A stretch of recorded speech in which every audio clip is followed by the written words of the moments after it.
எல்லாருக்கும் வணக்கங்க. நான் உங்கள் ஜோதிடர்.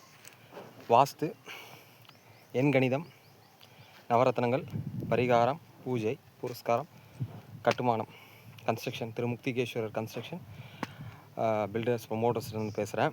இன்றைக்கி நாங்கள் தானிப்பாடி திருவண்ணாமலையிலேருந்து பேசுகிறேன்.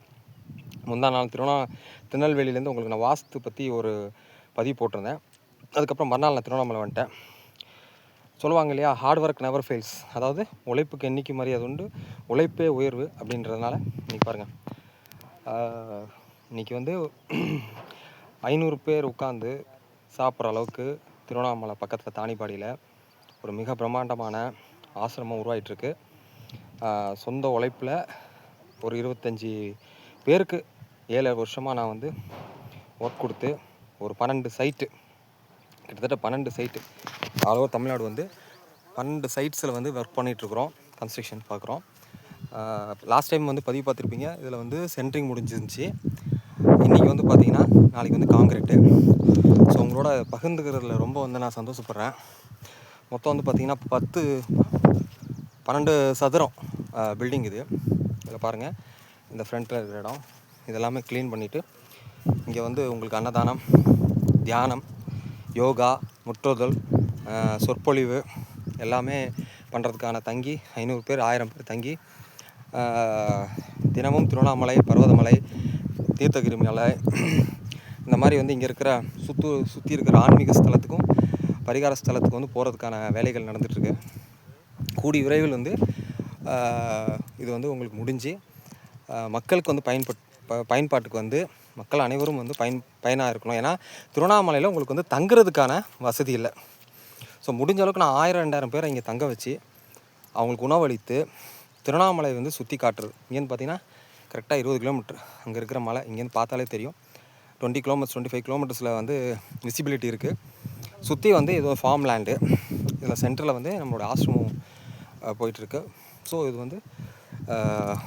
7-8 வருஷம் உழைப்பு என்னோடய கோயிலை தொடர்ந்து இப்போ அந்த ஆசிரமம் நான் ரெடி பண்ணிகிட்ருக்கேன். இங்கே யார் வேணாலும் தங்கிக்கலாம். இலவசம். இறைவனை வணங்குறதுக்கும் இறைவனை பற்றி சிந்திப்பதற்கும் ஆன்மீகத்தை நிலைநாட்டுவதற்கு மட்டும்தான் இந்த ஸ்தலம் அப்படிங்கிறத தெரிவிச்சுக்கிறேன். நீங்களும் வந்தால் என்னை தொடர்பு கொள்ளலாம். என்றும் ஆன்மீகம், எப்பொழுதும் ஆன்மீகம், ஆன்மீகமே ஜெயம் அப்படிங்கிற தலைப்பில் நான் புத்தகத்தையும் வெளியிட போகிறேன். ஸோ தியானம்னா என்ன, தியானம் செய்வது எப்படி, தியானத்தை எப்படி செய்யக்கூடாது, தியானம் எப்படிலாம் செய்யக்கூடாது அப்படிங்கிறதெல்லாம் வாசி தியானம் இதை பற்றியான நிறைய நூல்கள் இனிமேல் வெளியிட போகிறேன் நான். ஸோ அதை தொடர்ந்து இப்படி ஒரு அமைப்பு பாருங்கள், சுற்றி பாருங்கள் எப்படி ஒரு அமைப்பு. இந்த அமைப்பில் உங்களுக்கு நான் எல்லா சிவனடியார்களுக்கும், சிவ சொந்தங்களுக்கும், சிவ குடும்பத்துக்கும் பார்த்திங்கன்னா இதை அர்ப்பணிப்பாக கொடுக்கணும் அப்படிங்கிறது என்னோடய எண்ணம்.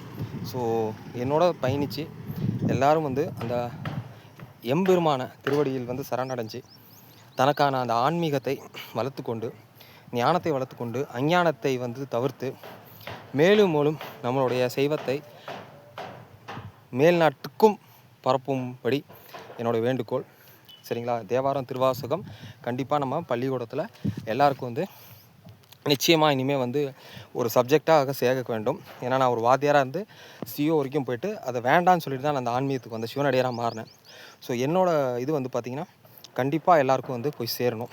ஆன்மீகம் போய் சேரணும், சிவஞானம் போய் சேரணும், சிவன் தொண்டு போய் சேரணும், சிவ சொந்தங்களாக மாறணும். அவங்களும் அடியார் மக்களோடு சேர்ந்து தன்னோட வாழ்க்கையை மேம்படுத்தணும். தியானத்தை கையில் எடுக்கணும், அமைதியை கையில் எடுக்கணும், நிம்மதியான வாழ்க்கையை வாழணும், தூய்மையான உணவு உண்ணணும். இப்படி ஒருத்தருக்கு ஒருத்தர் ஒரு குடும்பமாக வாழணும் அப்படிங்கிறது இந்த அண்ணாமலையோட ஆசீர்வாதத்தில் எல்லோரும் வளரணும் அப்படிங்கிறது என்னுடைய ஆசை. ஸோ எல்லோரும் வாங்க திருவண்ணாமலைக்கு. என்னோடய முழு உழைப்பும் என் வாழ்நாள் பூரா இருக்கக்கூடிய என்னோடய கடைசி ஒரு சொட்டு ரத்தம் இருக்கிற வரைக்கும் நான் சிவத்தொண்டு செய்யணுங்கிறது என்னோடய ஆசை. ஸோ நீங்களும் பயணிங்க, தியானம் பண்ணுங்கள். நம்ம எல்லோரும் சேர்ந்து இந்த மக்களுக்கு எந்த அளவுக்கு சேவை பண்ண முடியுமோ சேவை பண்ணலாம். திருச்சிட்டோம்.